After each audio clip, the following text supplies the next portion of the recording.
All right, y'all, we're going to get right in this by Explore With Us. We got cops discover entire murder caught on camera. Can't get away. Y'all already know how it is, man. Kickback game, man. Get your snacks and let's get into Let's it. get into it. I would like to turn myself in because I'm very mentally unstable. Okay. And what's going on there? I murdered my girlfriend. You'll need to use forceful entry to get into the house. Police! Yep, she's right here. We got her. And then I just lost control. It was almost like something else, like, possessed me. I got to spend time with the vessel that was Shannon, and I got to absorb her spirit. She said, "Are you kidding me? What the chance? Stop. Wait, please stop. I'm dying. I love you, I love you."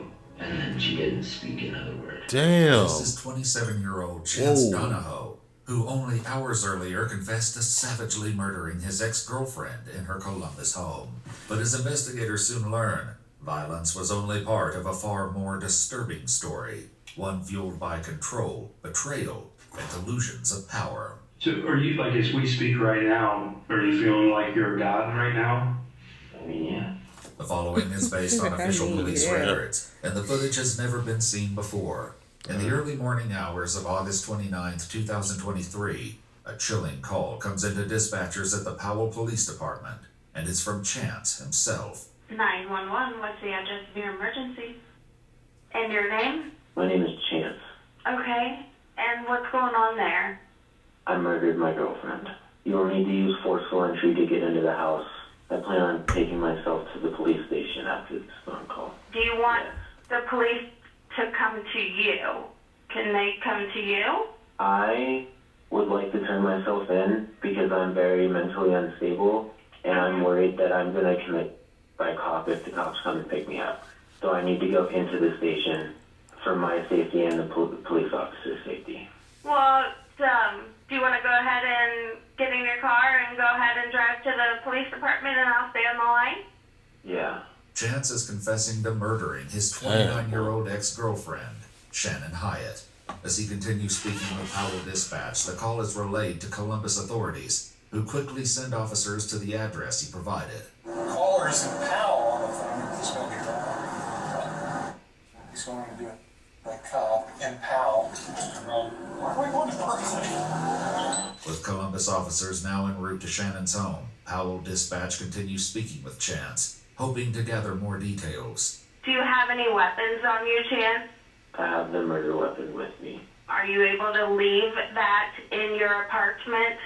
I want you to leave that in your apartment, okay? I don't want you to take any weapons with you. Okay. What is the murder weapon? It's a knife. Is there any way that I could put it somewhere where there's a child in the home and I don't want him to see it? There's a child in your apartment?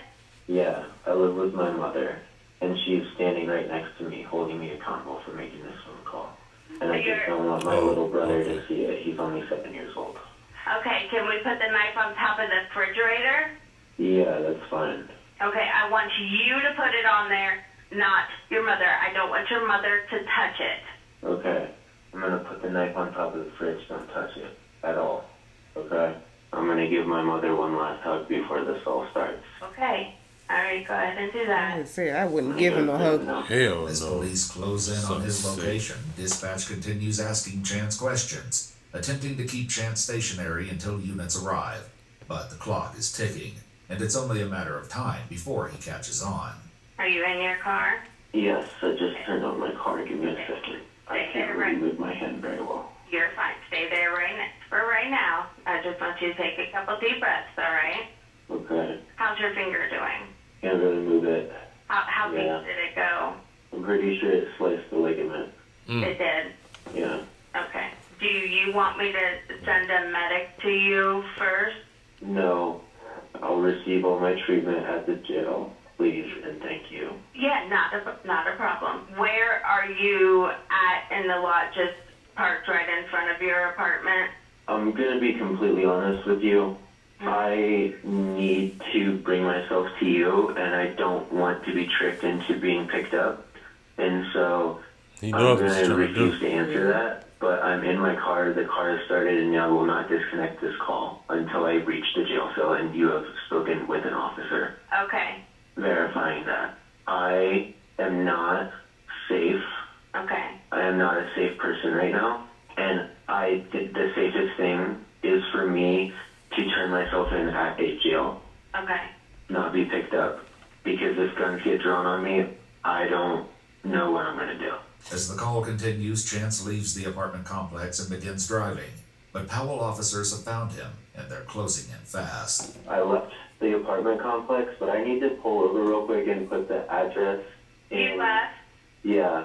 Okay. Where are you at? There's a cop right behind me, and I know that I'm being followed and everything. If you have this officer on dispatch, I need you to tell him to just follow me to the police station.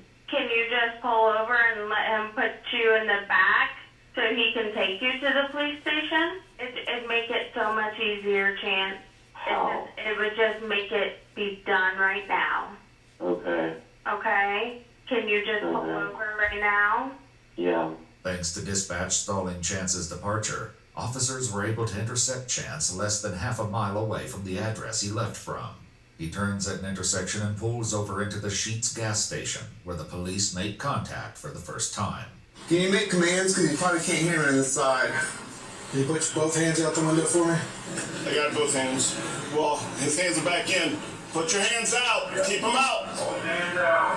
Keep your hands out. Take one of your hands and open your car door. Open the door from the outside. Face away. Face away. Keep your hands above your head. Slowly start walking backwards. Walk back towards me. Back towards the sound of my voice. Keep walking back. With Chance fully cooperating, officers place him in handcuffs, then shift focus to the vehicle, unsure of what else might be inside. This side. Doors open. Clear. He's got gloves. Yeah. Blood on it looks like it. Yeah, anything on you, bud? Nope. I got nothing. Nothing. I got 25 bucks in my pocket. Okay. Your gloves look like blood on it. Are you injured at all, Chance, beside your finger? Just a little scratch on this other hand, but Your other hand? major laceration on this pinky When did that happen? during the attack. Okay.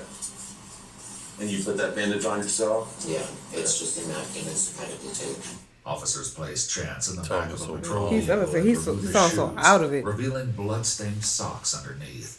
Both the socks and shoes are placed in paper evidence bags as they wait to transfer him to Columbus PD custody. Meanwhile, outside Shannon's home, Columbus officers prepare to make entry, unaware of the horror waiting on the other side of the door. Can I kick the door and go Kick the door. Police! Yep, she's it. She's right here. We got her. Clear the house. Let's go. That's 11. We're clearing the house. We got one down on the floor. Did she get shot or did she get stabbed? Everything has lights on. Ooh. Dude, he had a cord throw down. Whoa. There's a hole. Hole, I guess big enough. Inside, officers Yes. find Shannon Hyatt on the living room floor, riddled with numerous stab wounds across her upper body and a deep slash across her throat. A Damn. large pool of blood sits beneath her, with additional stains splattered across the carpet and couch. She's pronounced dead on scene at 6:18 a.m. Columbus officers relay the information to their dispatch, who then notifies Powell Dispatch that Shannon has been found deceased. He killed her. Oh my God, makes me sick to my stomach. As the weight of the news settles in, Powell officers arrive at the home of Ashley Ratka, Chance Donahoe's mother, where the 911 call was originally placed. How are you, Mom? Okay. Can I just have you step out here real quick? Is there somebody else with you? What's up? Just your... Okay. Is he awake? Okay. Oh, I just want to make sure he's okay. That's all we gotta do, is make sure he's okay for right now, okay? Chance at the police station now. We have him in custody. Yeah, he went voluntarily. Okay. All right. Hey, man. Is there a knife? Inside the residence, officers locate the knife on top of the refrigerator. just as Chance described to the 911 operator, along with a pile of his clothing next to the washing machine believed to be the first outfit he had on when he initially approached Shannon's house. Ashley's other son is also confirmed to be safe and sound, sleeping in his room. Chance's mother is later questioned by investigators, recounting the events leading up to the initial 911 call. He woke me up at like 5 in the morning and said, I need to talk to you. And if you don't want to talk to me, you don't have to. I'm really sorry you're going through this. I really appreciate it. So then he said the knife was in his car. He said his phone was in his car. And he said he was gonna go sit somewhere for a minute and have an hour of freedom. I said, Chance, you need to just call 911 right now. You need to just do this. So he did. His mother's insistence may have been the only thing that kept Chance from disappearing. Now in police custody, he's transferred to Columbus PD and taken to the Franklin County Jail, where he would be interviewed just a few hours later. I had a major psychological break and kind of completely and utterly lost control of my actions,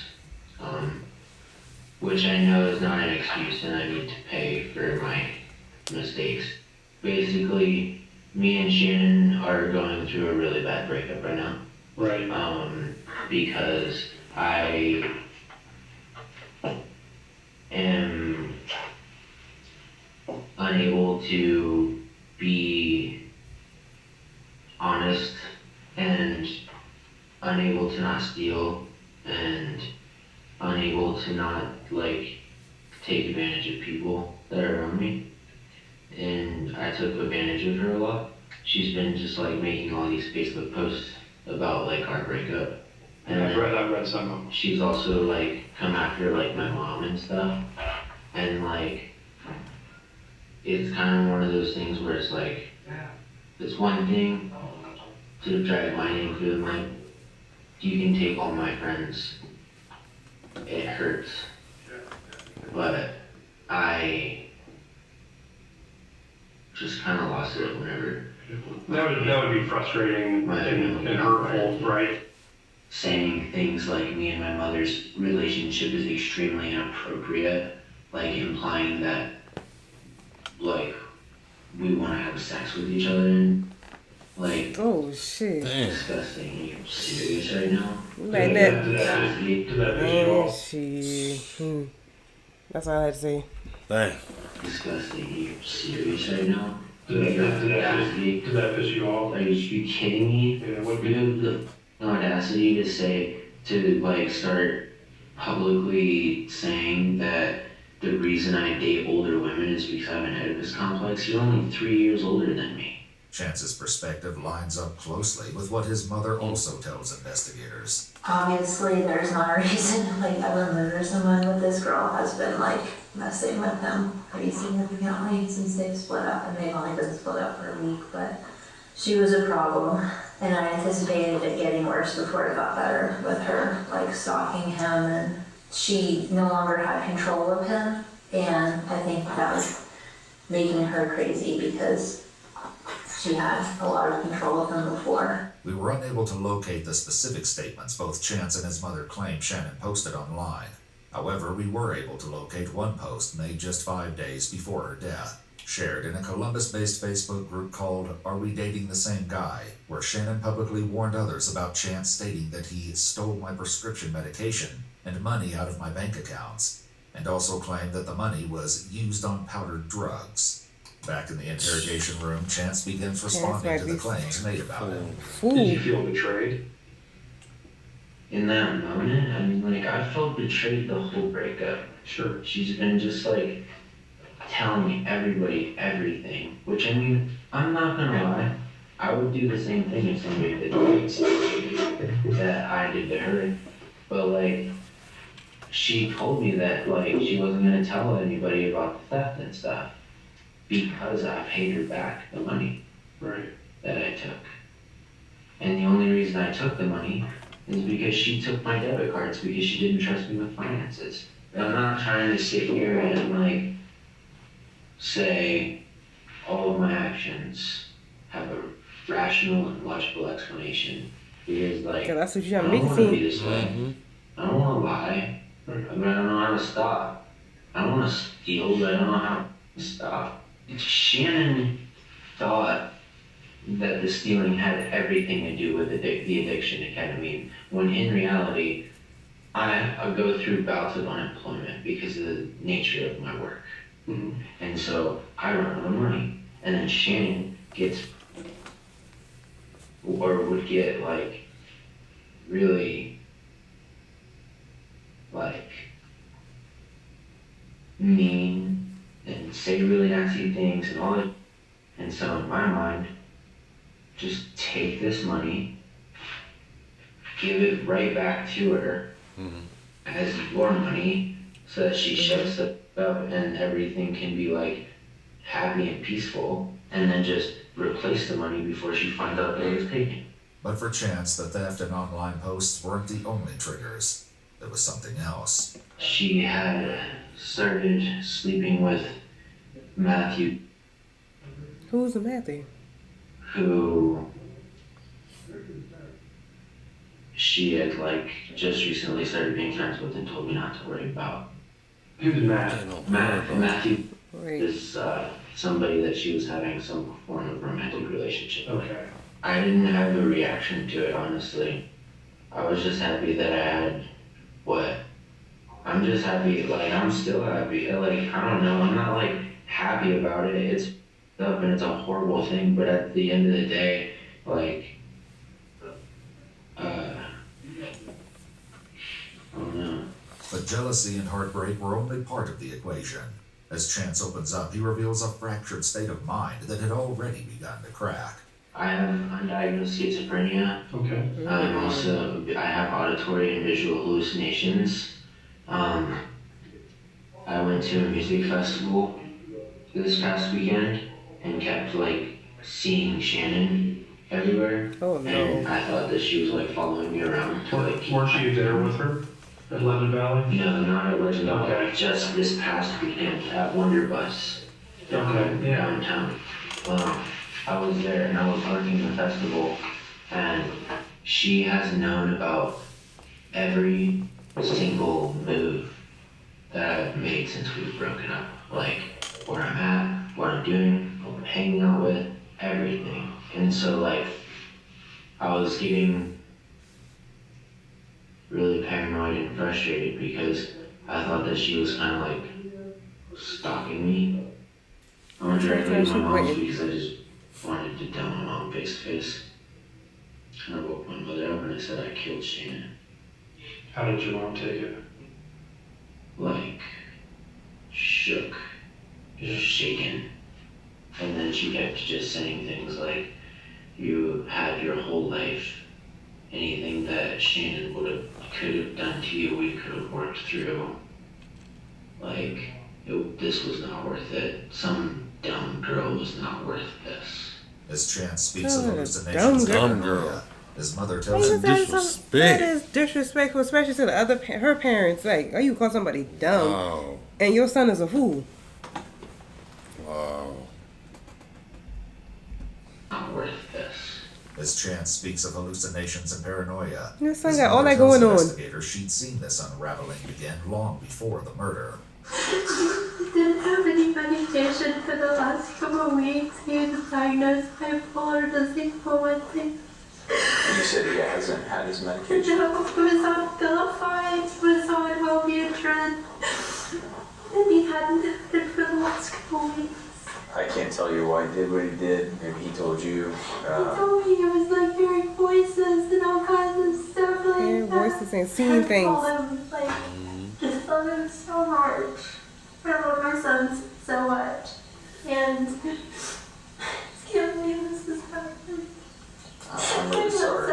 so bad for her family too, and even though she was like doing whatever she could to mess with him so much, like she didn't deserve that.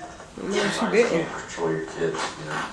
I mean, he's an adult. He made decisions, and that's not on you. That's on him. You know. At some point, you gotta let him be an adult. I have, and I've done that. I've played that card. I've done every single thing. I've tried to do it all. He's been in and out of counseling since he was like 4 or 5 years old. Damn. What his mother could only fear, early she trauma, now man. has to admit in chilling detail. I was just kind of driving around because I just didn't really know what to do. When was this? This was at about like 11 o'clock. Last night? Yeah. Okay. I was just driving around between like 11 and like midnight. Okay. And just kind of like trolling around. This is confirmed by Shannon's front porch camera as it captures Chance's car driving past around 11:11 p.m. And I thought to myself I should check myself into a mental hospital. Because I'm not really all that safe.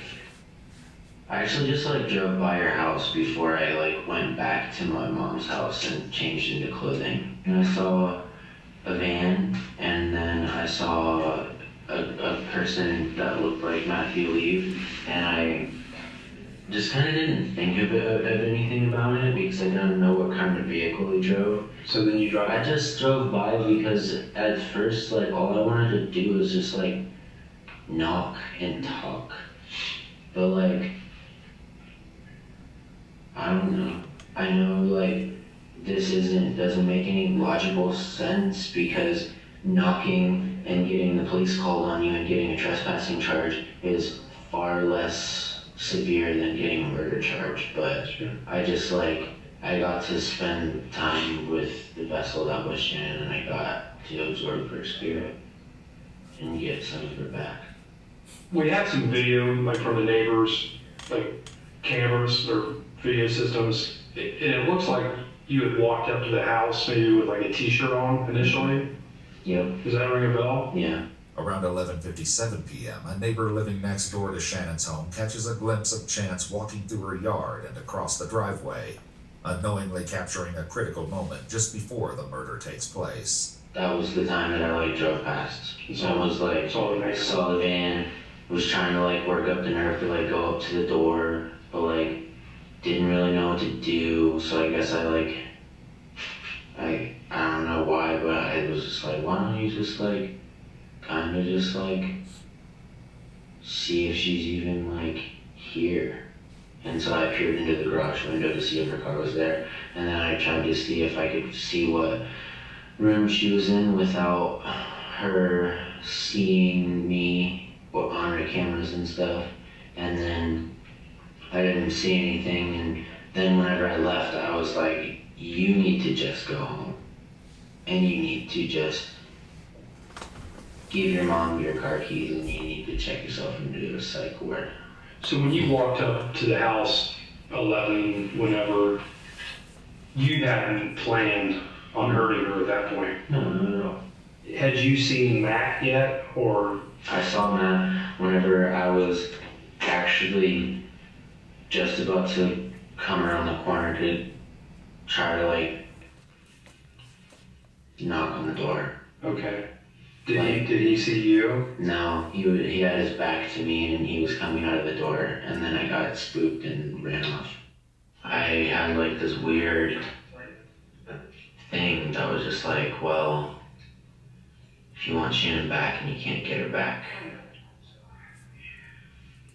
you can like take her life force, and then you'll be together forever. What? And so like, I went home and I changed my clothes into all black, and I grabbed a knife and I went over to her house and I approached the door, which I'm sure you'll see on her doorbell camera, Ring camera, at some point throughout your investigation. I twisted the doorknob. She screamed, "I will call the cops." And I slammed my shoulder into the door 2 times. After the first time she said, "Are you kidding me?" Because I think that she thought I was just being obnoxious and pounding on the door or something. Or honestly, I don't even know if she knew it was me until I got into the house, because I had a bandage on my face whenever I was outside. And then the second shove gave way, and I didn't make a noise, I didn't say anything, I didn't do anything, I just started stabbing Shannon. Damn. And she didn't even realize what was happening until I had stabbed her a couple times. And she said, "Are you kidding me? What the Chance, stop. Wait, please stop. I'm dying. I love you, I love you." And then she didn't speak another word. I don't know how many times I stabbed her. I know it's a lot. I also know that I cut her throat to speed up the process. And I just remember looking at her and feeling like I was like taking on like her spirit, I guess. And like, I don't know, I felt less alone than I felt since our breakup in that moment. Shannon High had suffered more than 30 stab wounds across her upper body, Damn. along with a deep slash to her throat. She had multiple defensive injuries, evidence that she fought to survive. But the horror didn't end there. For nearly 3 hours after her death, Chance remained inside the home, doing things so unsettling, even investigators struggled to make sense of it. Well, I took her house keys and her phone after I killed her. Okay. I don't really know why. I don't have her password or anything, and she has like the thumbprint, so you can't like get into it. But like, I took the keys. I screwed a piece of plywood to the front doors to keep it closed. Why did you shut the front door like that? To be completely honest with you, so our cats didn't get out. Yeah, that's good. No, I mean, I think it sounds ridiculous, but that was you didn't want the cats to get that out. was a concern of mine. And I'm not gonna lie to you, there is a part of me that's very upset knowing that they slept together, because the first thing that Shannon said whenever she got out of our relationship was, "I need to be single for a while and really figure out my own." Right. And then I saw something that she wrote down saying, "I feel like I'm really falling into the same patterns with Chance with Matt, and I don't know how to feel about it." Where did she write that down? It's in her notes on her phone. Okay. How did you get into her phone? It was her phone after I killed her. Okay.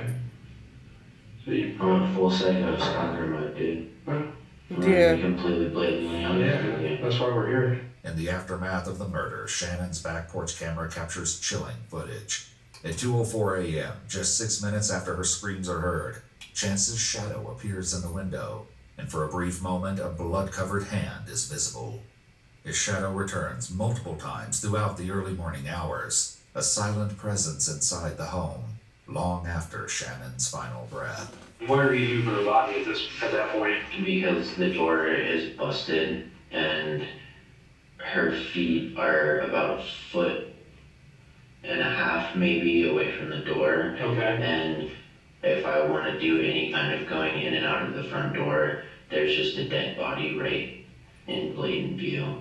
So I rotated her 180 degrees, went outside, smoked a couple cigarettes. When you say I went outside, did you go out front? Yeah. Okay. Did you have sex with Shannon afterward? Oh, yeah. At that Send point, him was away. she dead? Yeah. Man. Did you feel aroused by looking at her? Not What? Not by like her deadness, but like I was still very sexually attracted to Shannon. She was beautiful, right? Mm-hmm.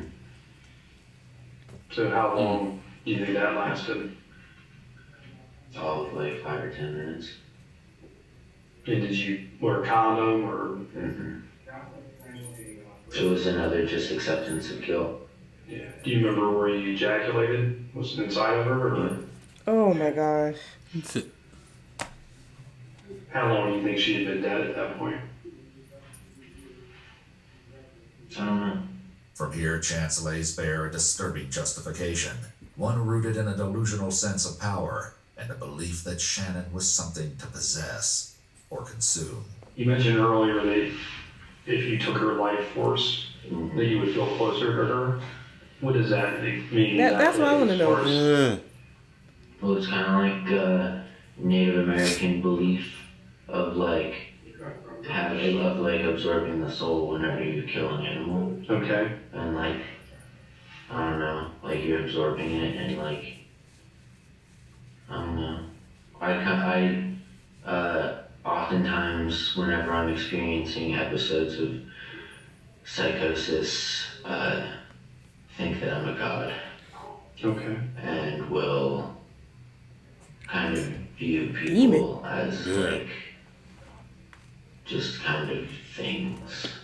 I've never been violent to this extreme before, but I definitely just like, well, if I'm God and I take away your free will and I release your spirit, I take your spirit back. Okay. I mean, I still feel like that. So are you, like, as we speak right now, how are you feeling about like our interactions? Are you feeling like you're a god right now? I mean, yeah. And we're like objects in front of you? I mean, you're not necessarily objects, you are people of authority, and I am paying the price for like human laws and stuff like that because I'm in a human vessel, but like, yeah, like definitely like a god and like can make things happen. What's the tattoo stand for? It's the symbol. It represents the sound frequency that's been recorded and picked up throughout the entirety of the known and unexplored universe. Mm-hmm. It's often referred to as the God frequency. What God you talking? You ain't talking about no. You talking about the demon? You talking about no God? Ain't even no God. Possess me, God. It's often referred to as the God frequency. You got possessed by a low level demon. Kind of religious representation kind of thing. Next, Chance is asked to confront the weight of his actions. Do you feel bad or do you just... I feel guilty for taking Shannon away from the people that love her. And I know that a lot of people are gonna miss her. I do feel guilty about that. Processing emotion is something that I've always really struggled with. Okay. Ever since I was a kid. Like, I'm more of an analyze emotion rather than like feel emotion. I'm losing everybody that has ever cared about me to this relationship. And I felt really alone. I wanted Shannon back. And now I have her back. But I also wanted to take something away from her. Which is her life. I had absolutely nothing to take away. And except your life. Yep. And so I did it. I stabbed her over and over and over again until she couldn't speak and was making weird raspy sounds, and then I slit her throat open. As the interview nears its Like, what end, was the Chance purpose offers his of it? final thoughts He of think he justice, a remorse, god. and the pain he's caused Shannon's family. I appreciate you sharing with me what happened. So at least her parents have a little bit of peace to know that the person responsible is in custody, right? No, I'm a very eye for an eye type of person. I think that the only justice would have been if I was dead too. With all due respect, I'm a dumb and a murderer, but I'm not somebody that runs away from my consequences. In your experience, do the parents of the victims even want to hear anything? I think this is all going to be out there. The trial, everything else, they're going to know. I think they would like to know how you feel about what happened. I want you to tell them that Shannon didn't deserve to be a victim of my shortcomings, he had mental illness. Chance Donahoe was indicted on aggravated murder, murder and abuse of a corpse, and tampering with evidence. According to news sources, he accepted a plea deal and pled guilty on August 8, 2024 to aggravated murder and abuse of a corpse, and was sentenced to life in prison with the possibility of parole after 31 years. He's currently serving his sentence at Pickaway Correctional Institution in Ohio. Shannon was deeply involved in the local music scene and spent much of her free time raising money to spay and neuter stray cats. A memorial concert was held in her honor, with proceeds going to support her family during their time of loss. Oh, God. That was really real sad, man. He been something else, boy. He a god. He a God. He That's was what just. get me. He got the symbol on him. No, that you possessed with You the demon. possessed real. That ain't no God right there. No normal person at all. Not at all. No, like I say, sorry for her family. Hope her family's doing okay. Oh yeah. You know, getting through. That was terrible. Then the way he did it, like it was personal. Right. Like he stabbed her that many times in the neck too. She was raspy or whatever when she was trying to talk. And he just slit her throat like. Oh. Then Dang. he turned around and did something with her butt, man. Yeah, like. And yeah. Y'all let us know your Sick. thoughts on this one, man. Just sicko. By Explore with us. Check out the rest of the videos, man. If y'all haven't subscribed already, please hit that subscribe button because I post notifications all. Other than that, we catch y'all next video. Catch y'all next one.